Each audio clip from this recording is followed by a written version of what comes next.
Good morning, children. So, today we are going to learn the fourth lesson, part 2, that is environmental balance. And the parts that we are going to discuss today are food chain and food web. Dear children, in the last session, we had discussed that living things are found in various places and different living things are found in different locations. All of these living things depend on water, air, sunlight, and land. So, these are the non biotic factors on which the living things depend. So, today we are going to learn that these living things also depend on each other, that is, on other living things. This is called as food chain.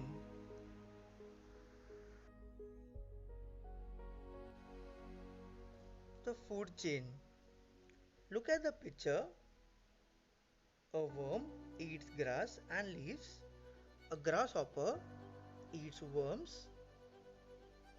Birds eat grasshoppers. Can you tell who eats birds? Yes, some birds like eagles, owls, and snakes eat birds and their young ones. So the bigger birds eat the smaller birds. Can you tell what is the food of plants? Plants prepare their own food with the help of sunlight, water, and the minerals absorbed from the soil. We will discuss more about it. Look at this. There are several links in this chain. If the links were to separate from each other, would you call them a chain?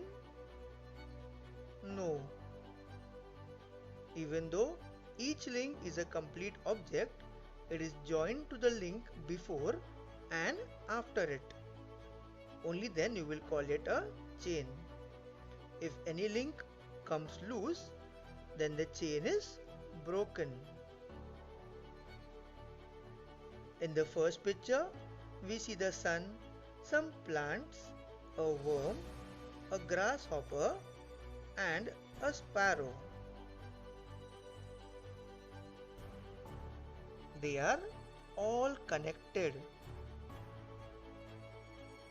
Each of the components, plants, worm, grasshopper, bird, is food for the next one.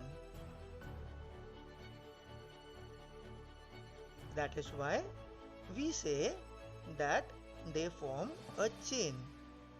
If any of this link gets broken, then it won't be called as a chain.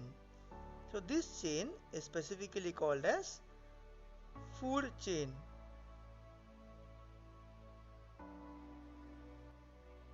Do you think there is only one line of animals eating the other? Okay, let me ask you, does your mother make only chapatis for you daily? Or does she make only dal and rice? No, I'm sure you must be eating a lot of other things. Idli vadas. Sometimes you must be eating puri bhaji.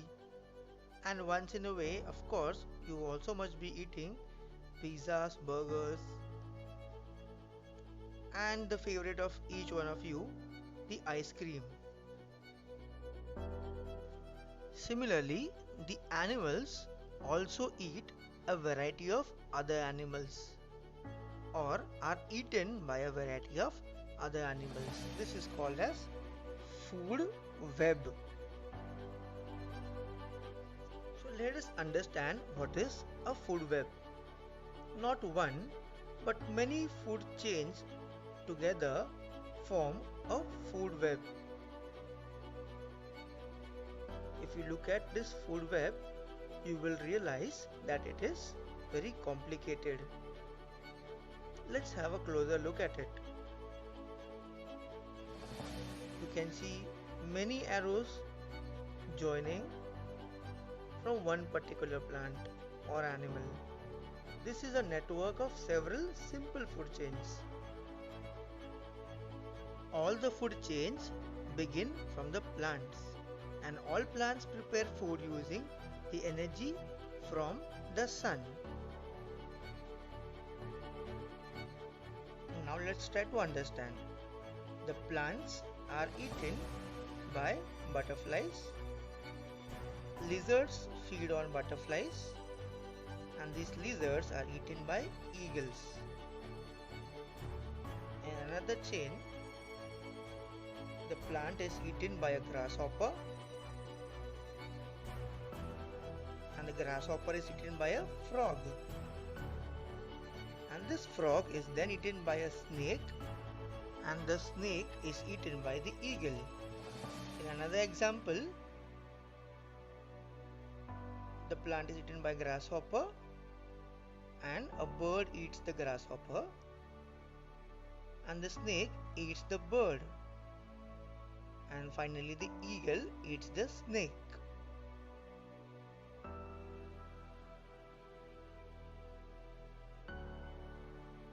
So we understand that there is a complex chain of food. These together are called as food web. Here you can see few more examples like the plants, rat, owl, or the plants, squirrel, owl, or the plants, rabbit, owl,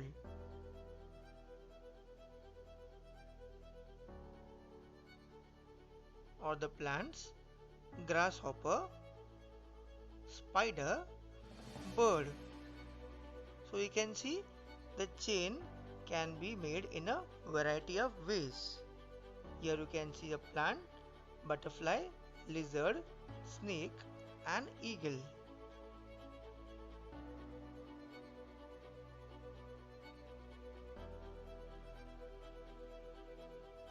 One more example you can see of a plant, a rat, fox,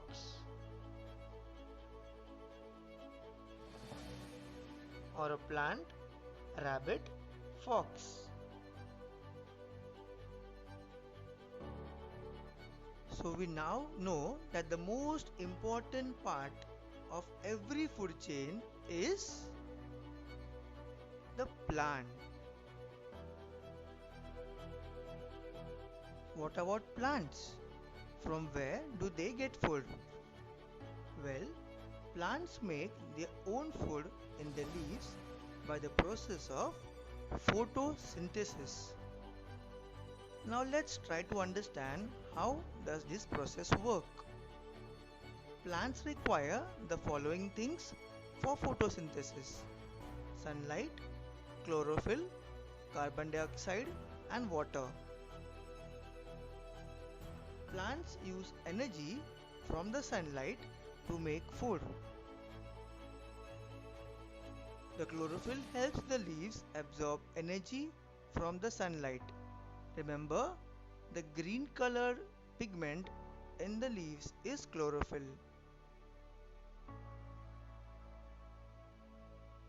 The carbon dioxide from the air is absorbed by small pores which are there in the leaves. They are called as stomata, which absorb the carbon dioxide. The roots absorb the water from the soil and send it to the leaves. Just like you use a straw to drink water, in the same way, the roots are used by the plant to take in the water from the soil.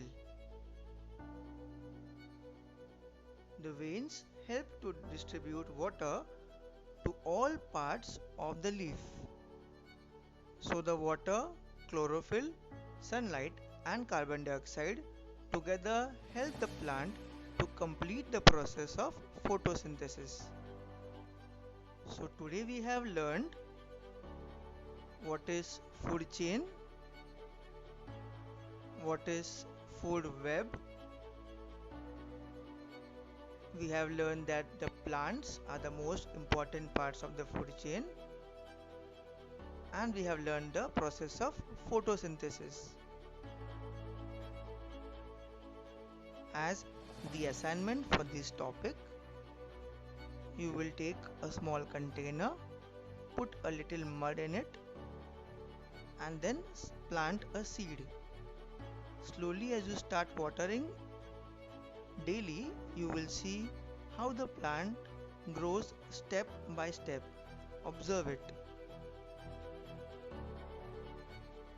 Thank you, dear children.